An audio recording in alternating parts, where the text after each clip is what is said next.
인류 역사가 내내 신음하면서 원망하면서 겪고 있는 현실입니다. 그 속에, 그러니까 그 거부를 수용해서 하나님은 그의 창조에 가지셨던 자신의 형상, 자신의 기쁨, 자신의 영광의 대상을 포기하지 않고 이루셨다라는 것이 예수 그리스도의 성육신, 십자가, 부활인 것입니다. 그러니까 여기서 얘기하는 것이 우리 안에 아담의 DNA가 남아있는 채 예수의 DNA가 들어와 둘이 싸움을 합니다. 갈등을 일으킵니다. 왜 그렇게 하시죠? 자유라는 것은 지가 해봐야 됩니다. 이해관계나 권력에 의해서 좌우되는 것이 아닌 자유가 가지는 자존심, 그 어떤 자부심을 하나님 앞에 내려놓기 위해서는 하나님은 스스로 비난받으시고 고난당하시고 왜곡되는 모든 것을 감수하십니다. 그 인생을 하나님이 우리와 싸워 우리를 항복시키기까지 포기하지 아니하시는 것이 인류의 역사며 모든 예수 믿는 자들의 인생입니다. 그래서 어떻게 되어 있냐면 이 7장의 갈등은 8장에 가서 이렇게 답이 나오죠. 그러므로 이제 그리스도 예수 안에 있는 자에게는 결코 정죄함이 없나니 이는 그리스도 예수 안에 있는 생명의 성령의 법이 죄와 사망의 법에서 너희를 해방하였습니다. 입니다. 하나님이 언제까지 싸우신다고요? 우리의 잘못을 언제까지 몇 번에 국한시키는 것이 아니라 우리가 선택하고 결정하고 우리가 욕심내는 모든 것들을 경험하며 하나님의 약속과 하나님의 일하심을 대조해 볼 시간을 줍니다. 그런 기회를 줍니다. 우리 회개 많이 하죠. 억울한 거 많죠. 그러나 생각해 보십시오. 죄의 무서움이 뭐죠? 죄는 하나님 없는 것이고 하나님이 없으면 결과는 사망밖에 없는데 그것은 벌이 아닙니다. 사망이란, 죽음이란 헛된 것입니다. 죽으면 모든 것이 다 헛됩니다. 그러니까 나이가 들어야 신앙이 좋아지는 이유입니다. 죽음이 가까워야 세상의 유혹과 우리의 헛된 망상들이 현실에서 깨져나갑니다. 영원한 것, 진정한 인간의 인간다움을 찾아내는 것, 이것을 위하여 하나님이 시간을 주십니다. 그러니 뭘 하라는 거죠? 성경이 그 갈등을 허락하신다는 사실을 알라고요. 여러분 신앙생활이 왜 훈련이 안 되는지 아세요? 여러분들의 실패가 무엇이고 그것이 왜 허락되고 있는지를 모르니까 매일 잘못했습니다로 훈련이 무효화되더라 말이죠. 잘못했습니다 하면 내 책임이 끝나고 새로 하려고 그러면 다시 새 출발점에 가서 서니까 여태껏의 실수가 여러분에게 도움이 되질 않는다고요. 에베소서 4장으로 가시면 이 문제를 바울은 종합적으로 이렇게 설명을 합니다. 한번 따라와 보십시오. 에베소서 4장 13절. 우리가 다 하나님의 아들을 믿는 것과 아는 일에 하나가 되어 온전한 사람을 이루어 그리스도의 장성한 분량이 충만한 데까지 이르리니 이는 우리가 이제부터 어린아이가 되지 아니하며 사람의 속임수와 간사한 유혹에 빠져 온갖 교훈의 풍조에 밀려 요동하지 않게 하려 함이라. 오직 사랑 안에서 참된 것을 하여 범사에 그에게까지 자랄지라. 그는 머리니 곧 그리스도라. 그에게서 온몸이 각 마디를 통하여 도움을 받음으로 연결되고 결합되어 각 지체의 분량대로 역사하여 그 몸을 자라게 하며 사랑 안에서 스스로 세우느니라. 무슨 얘기예요? 자라나야 된다는 거죠. 그런데 우리는 큰 뜻을 품고 새로 시작해서 완벽한 끝장을 내고 싶어요. 매번 새로 시작해서 완벽을 만들고 중간에 곁길로 가거나 넘어졌거나 잘못했거나 라는 과정이 있을 수 없다고 생각을 한다고요. 그래서 매번 시작만 있어요. 매번 시작만 있어요. 이어서 좀 더 봐야 됩니다. 17절. 그러므로 내가 이것을 말하며 주 안에서 증언하노니 이제부터 너희는 이방인이 그 마음에 허망한 것으로 행함같이 행하지 말라. 그들의 총명이 어두워지고 그들 가운데 있는 무지함과 그들의 마음이 굳어짐으로 말미암아 하나님의 생명에서 떠나 있도다. 그들이 감각 없는 자가 되어 자신을 방탕에 방임하여 모든 더러운 것을 욕심으로 행하되 오직 너희는 그리스도를 그같이 배우지 아니하였느니라.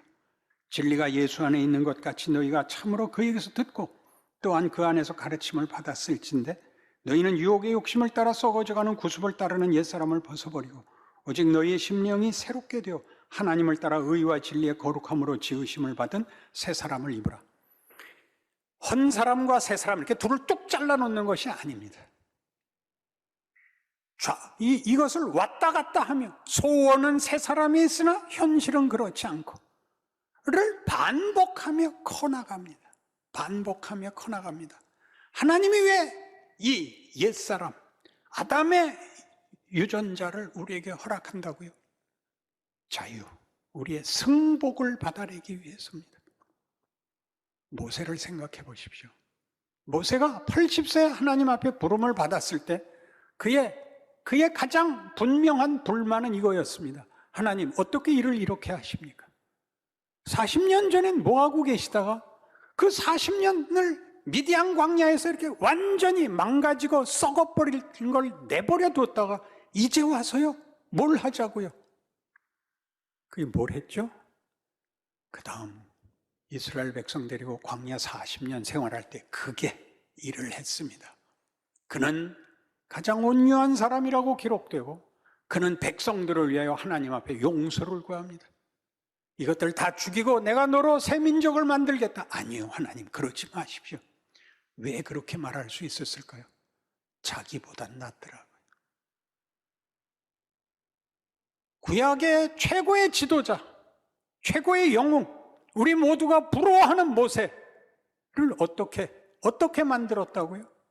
그의 속이 타고 또 타서 재가 되어 다 날아가 흔적도 없을 때까지 그를 볶으셨다고요. 사도행전에서 스데반의 설교 속에 모세는 이렇게 등장합니다. 40년이 참에 하나님의 천사가 불꽃 가운데서 그에게 보여 이르시기를 40년이 참해 39년 갖고도 안 됐다는 거죠. 뭘 만들었을까요? 그 속을 다 태우는데 40년.